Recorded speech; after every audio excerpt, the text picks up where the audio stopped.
extra time.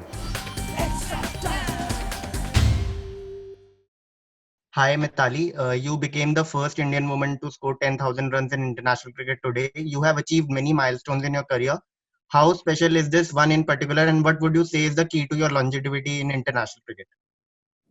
I think when you play for so long, obviously you go through different milestones, and this being one of it.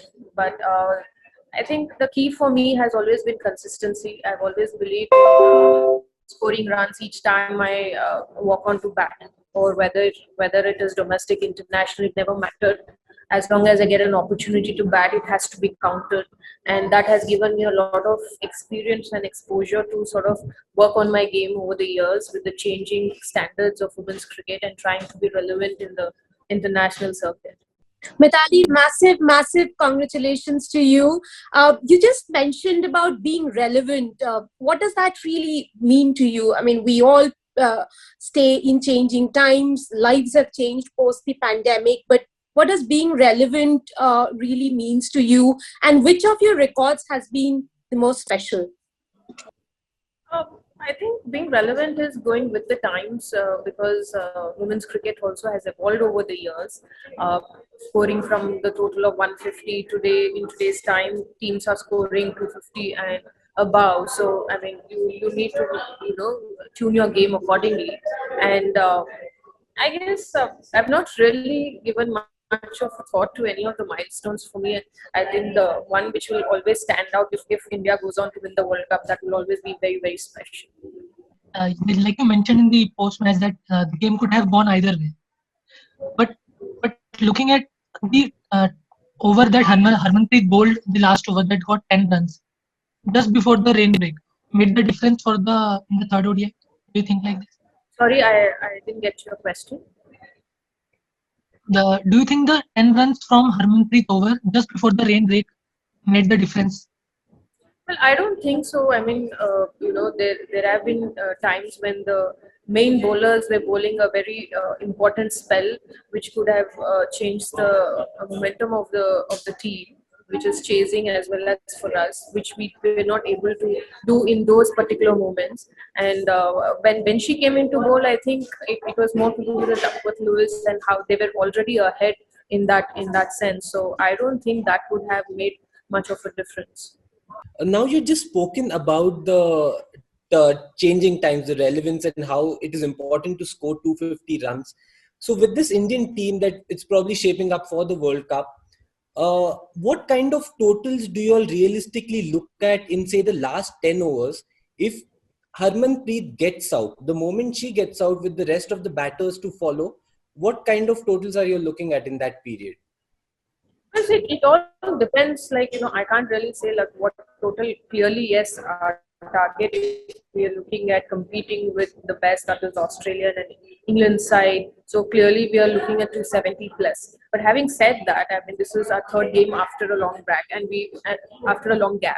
And we are one of those countries who started cricket quite late, whereas the other teams have already played a couple of series. So we need to have some game time, but at the same time, we are also trying to work on the players so that we build um, a sort of game plan for the future series, and those will become very important in terms of how we are going to plan our campaign for the World Cup and what are the players or what are the things that we're going to work on. So it's going to be a process. Yes, we've already started on it, but I wouldn't say that okay, it's the first series, we should be aiming at 200, because clearly the girls need some outing out there.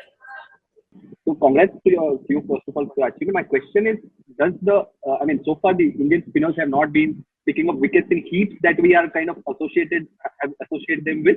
Does that kind of worry you a lot so far in the series? Well, see, what we need to work on is the consistency, and it's not worrisome because if they keep bowling and play more matches, I'm sure they will get back to the sort of rhythm that they had before the pandemic. But yes, clearly when you have batting track, when you have tracks which are not assisting the spinners, so they have very little space to try their variations. I guess it's important for them to work on these things, have a lot of plans, strategies, because our spin attack is experienced. It's not they are young or raw. So clearly, I'm sure they will work on these things in the coming games. How can India increase the run rate in the death overs in the last 10 overs, and what are the areas that need improvement in those final overs?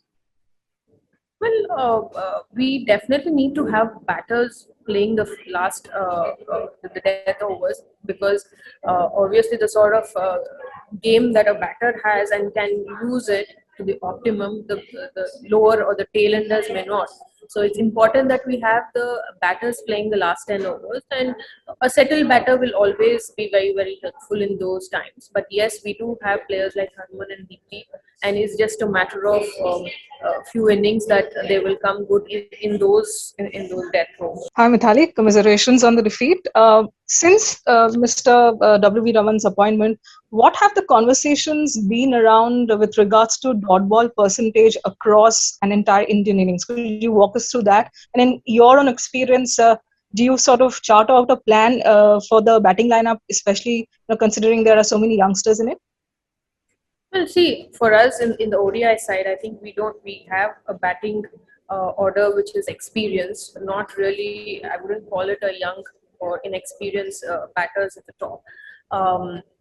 But yes, it is something that we all work on, and I think it is more to do with individual players, how they are able to work on it, and a lot more depends on when the batters walk in. I mean, if you're losing a wicket in the first over itself, clearly you wouldn't want to look at aiming 6 runs per over. I mean, you need to work on your partnerships, and that might result in a few dot balls or a lower strike rate. But again, there are batters who try to sort of make up to it when they develop a partnership, and that usually is made up in the later part of the innings.